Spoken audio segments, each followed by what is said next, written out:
Wonderful. Okay. So today we're going to be talking about Christmas bird count. The Christmas bird count is basically a census of birds, primarily in the Western Hemisphere, that is performed annually in early winter, in Northern Hemisphere winter. I'm going to start off, I have a little video we'll just start with. And I need to unmute.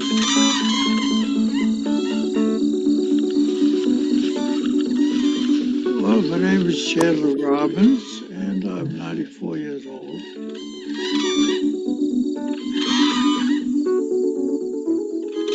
I worked for 60 years for the U.S. Fish and Wildlife Service and U.S. Geological Survey doing work on birds, primarily migratory birds.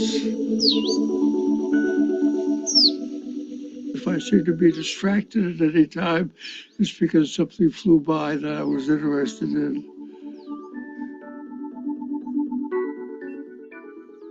Actually, I've, as of this year, participated in 412 Christmas counts.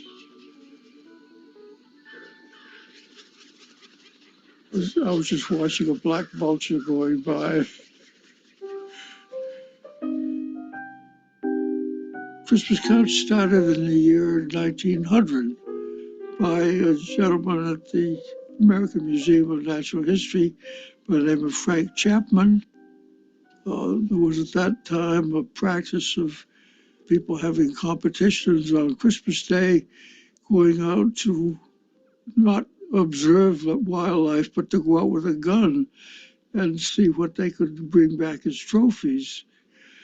Well, Dr. Chapman didn't like that idea. He thought that maybe we can use the manpower resource for something useful, like counting birds in a certain area, reporting the details of the count, and build up a huge database so that we could find out what's going on in the world around us. He would take any opportunity to do what he can to protect wildlife. Sorry, bird went by.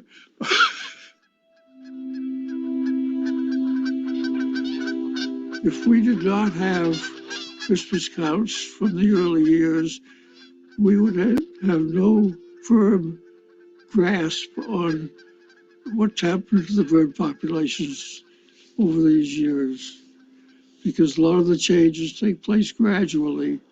There's 14 species we've had so far.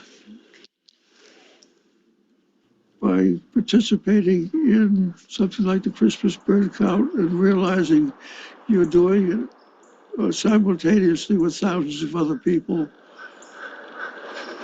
What's he saying? That's a fish crow. Okay. That's the guy who was here earlier that sounded like a duck. You can't help but begin to develop some feeling for the wildlife you're observing.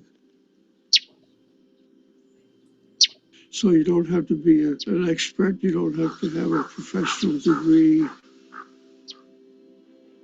It's worthwhile because it contributes to a national, international database, and because it's good health-wise too. Actually known people from every year of the Christmas bird count. Made a lot of friends that way.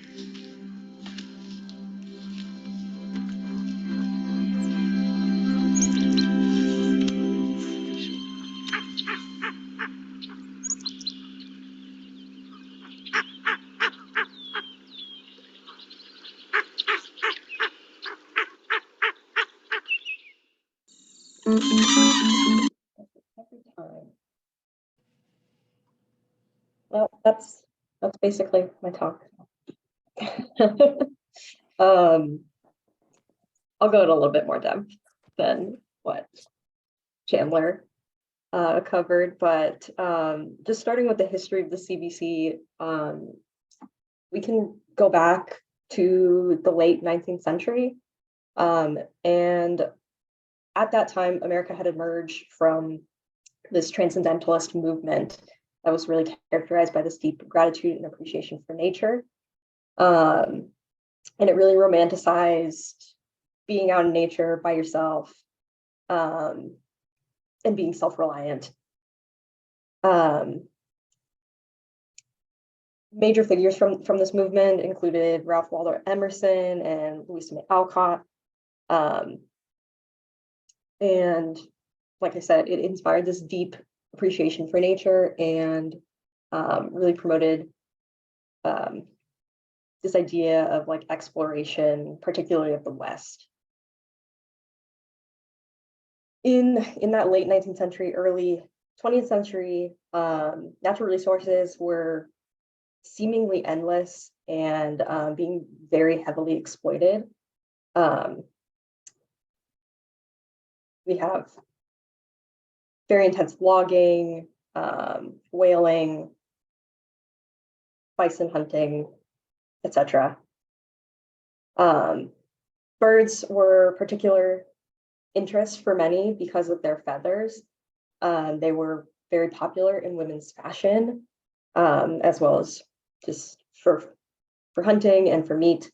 But entire populations and even species were wiped out, including terns, herons, and egrets, which are shown in these pictures. And eventually the passenger pigeon would go extinct in 1914. So it was very clear that these resources weren't limitless. And there was this push to preserve these resources by giants like John James Audubon, John Muir, and Teddy Roosevelt, for just the natural value of having these resources, as well as for things like recreation and human use. So this other giant, Frank Chapman, was talked a little bit about in the video. He was staff at the American Museum of Natural History, and was the essentially inventor of the Christmas bird count.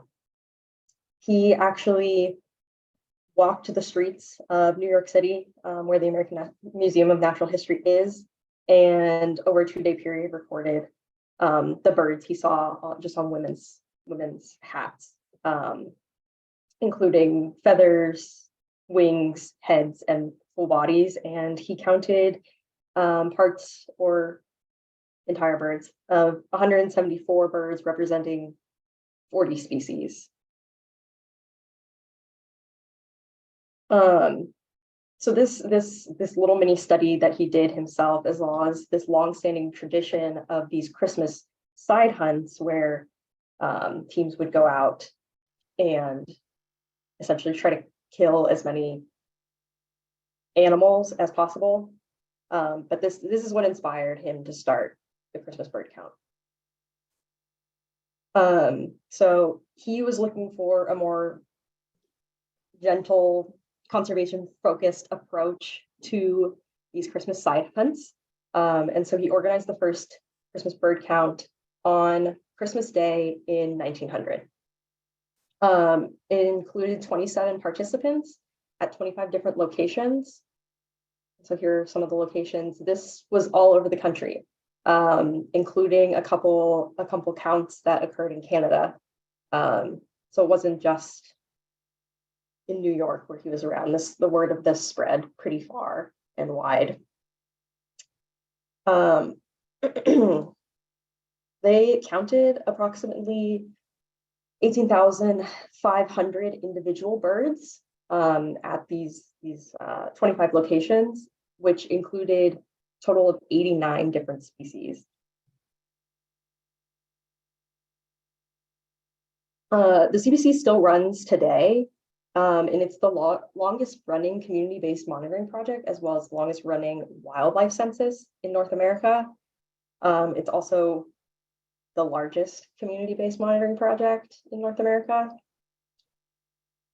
But essentially how it works is, rather than it taking place on a single day like the original one, like on Christmas Day. Counts take place over a 3-week period, with counts within individual buffers taking place on a single day. So essentially, people who want to participate establish a buffer, which is a 15-mile diameter circle that in theory should not overlap with other circles, and the count takes place within that buffer. Participants go out either as groups or individuals and try to hit as many locations within that buffer and ID as many birds as they can. Birds must be identified within the circle, but can be identified either by sight or voice. And then at the end of the day, when all of these locations have been hit, all of the data is compiled together. Someone essentially coordinates all these counts and collects all the data, as well as in terms of what you saw, what you heard, how many people were included, how far you've traveled, essentially your effort. And this gets reported to the National Audubon Society. Today, there are over 2,500 different counts held annually, and this has expanded greatly over the last century that this count has occurred. So now it includes North America, Latin America, the Caribbean, as well as some Pacific islands.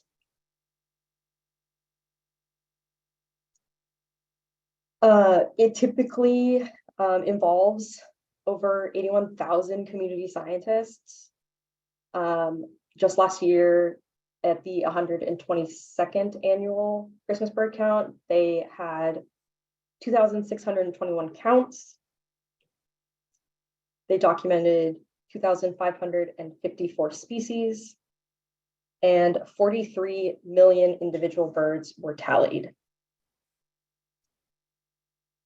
But that's a lot of data for just 1 year, and this has taken place over, now we're in the 123rd year of the Christmas bird count.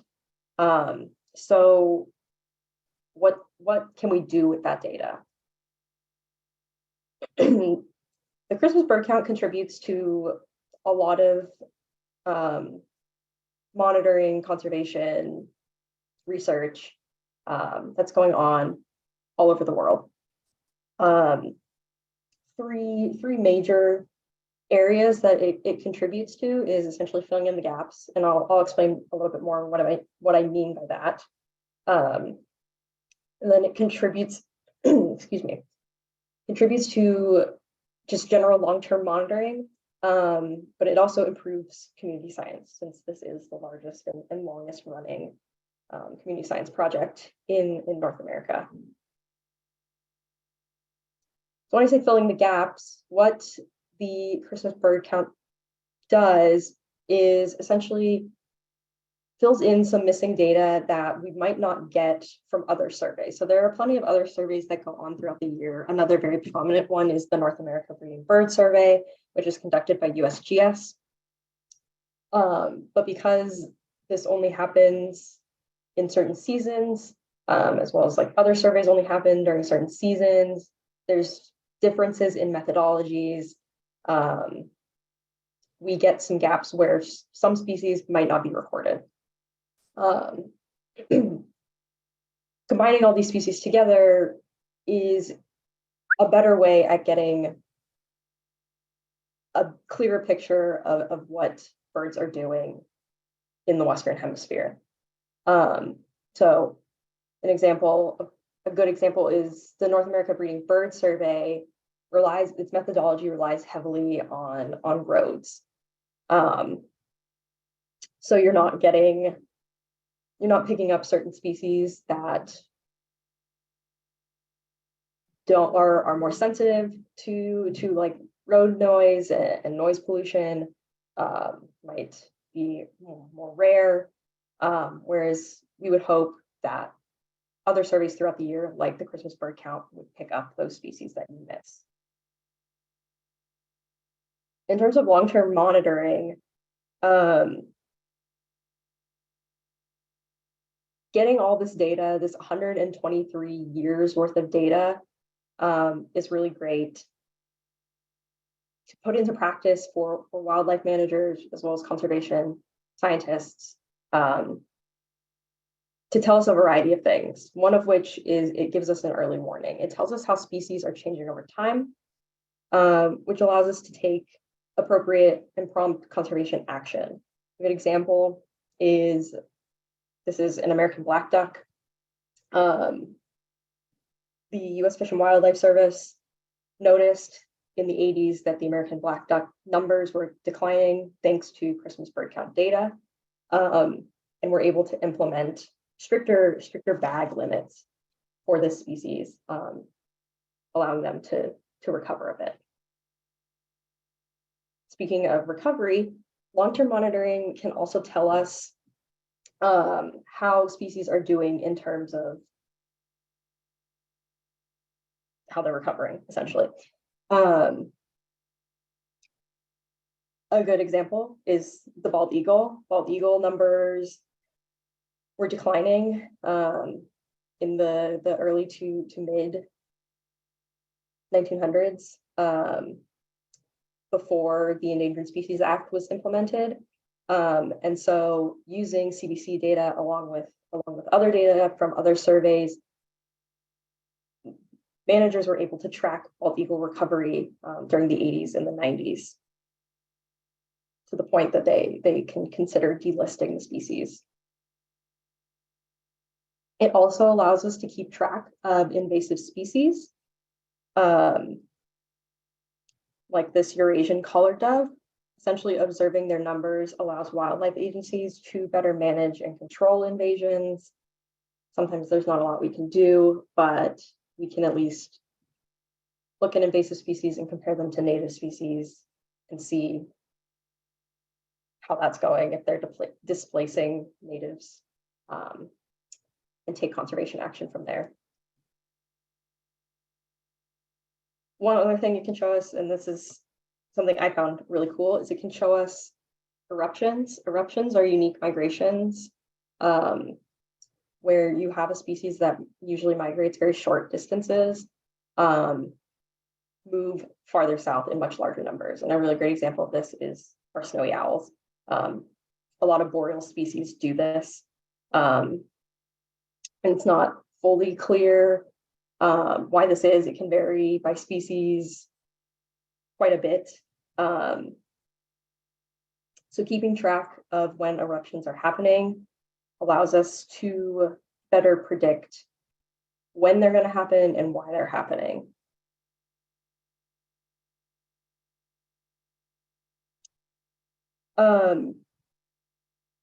With such a large number of community scientists, like I said, in more recent years, they've had upwards of 81,000 volunteers over this 3-week period. The CBC is such a large community science effort that it contributes to having open source data. So this data is accessible to anyone and everyone. And because it's such a large movement and it's been going on for so long, it really increases confidence in community scientists' collected data. Some scientists are still very skeptical about using community scientists as a tool, but something like this really shows what the community is capable of and how they can be involved in a much larger context in science.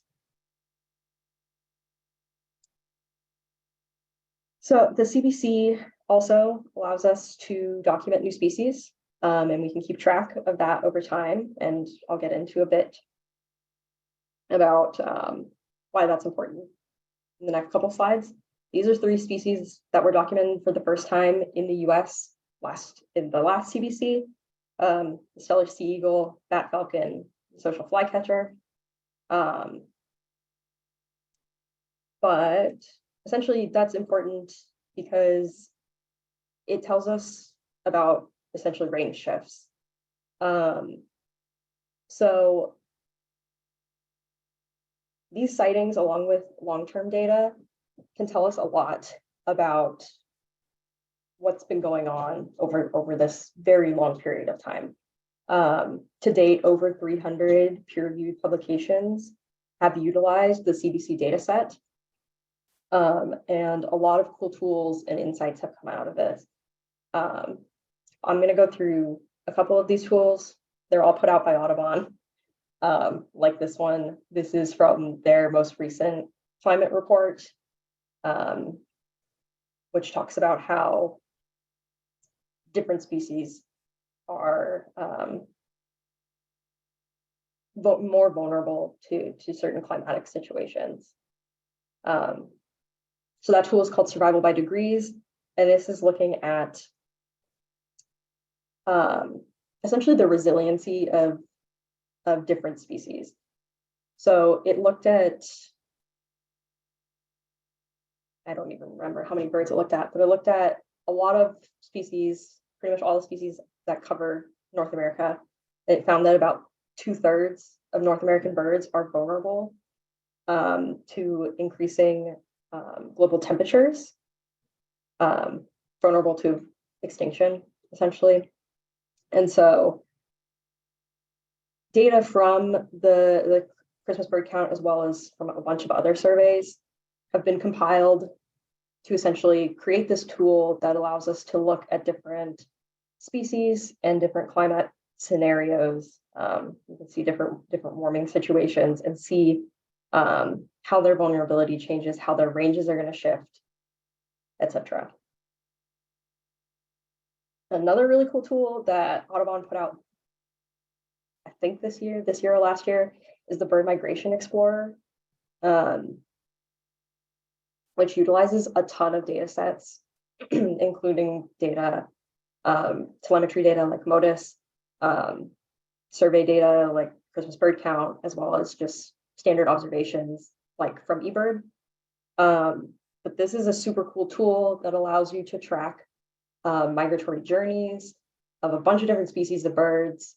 And you can also look at the conservation challenges that these birds face. They put in a couple different scenarios that you can look at, and how these birds, how their migrations are impacted by certain conservation issues.